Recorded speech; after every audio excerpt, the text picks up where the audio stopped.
Have you ever heard of unobtanium? It's the magical energy mineral found on the planet Pandora in the movie Avatar. It's a fantasy in a science fiction script. But environmentalists think they found it here on Earth in the form of wind and solar power.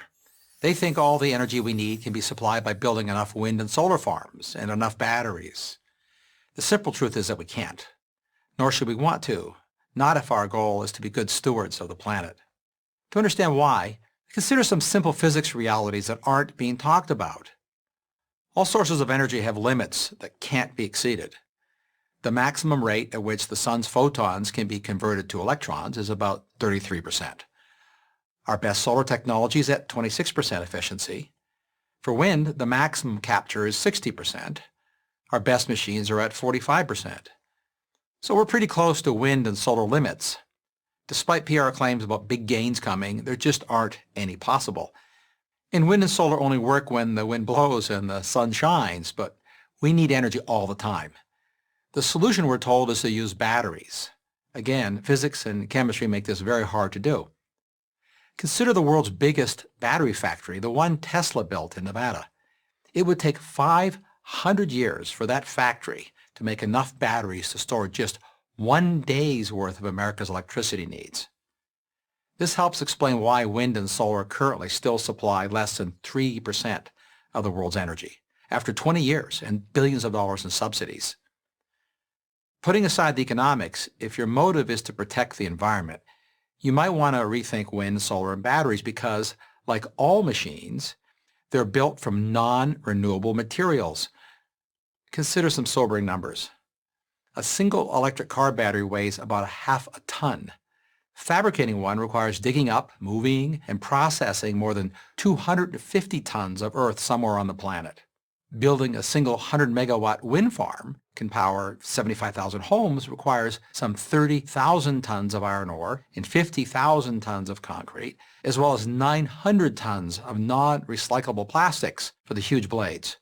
To get the same power from solar, the amount of cement, steel, and glass needed is 150% greater.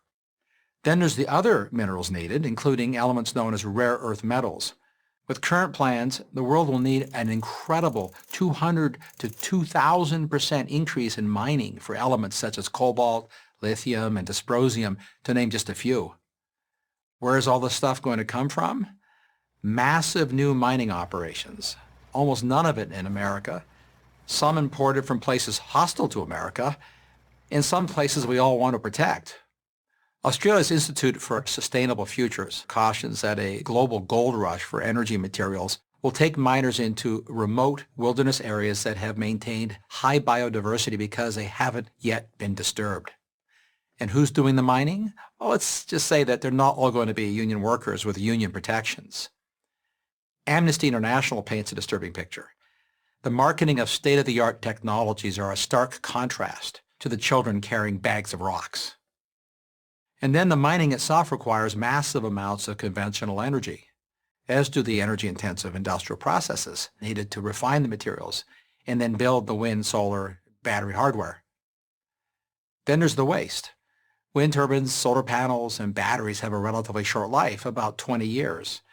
Conventional energy machines like gas turbines last twice as long. With current plans, the International Renewable Energy Agency calculates that by 2050, the disposal of worn-out solar panels will constitute over double the tonnage of all of today's global plastic waste. Worn-out wind turbines and batteries will add millions of tons more waste. It'll be a whole new environmental challenge.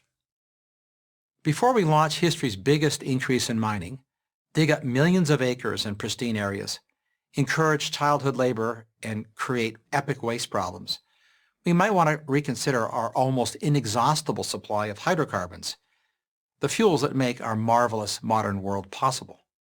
And technology is making it easier to acquire and cleaner to use them every day. The following comparisons are typical and instructive. It costs about the same to drill one oil well as it does to build one giant wind turbine. And while that turbine generates the energy equivalent of about 1 barrel of oil per hour, the oil rig produces 10 barrels per hour. It costs less than 50 cents to store a barrel of oil or its equivalent in natural gas, but you need $200 worth of batteries to hold the energy contained in one oil barrel.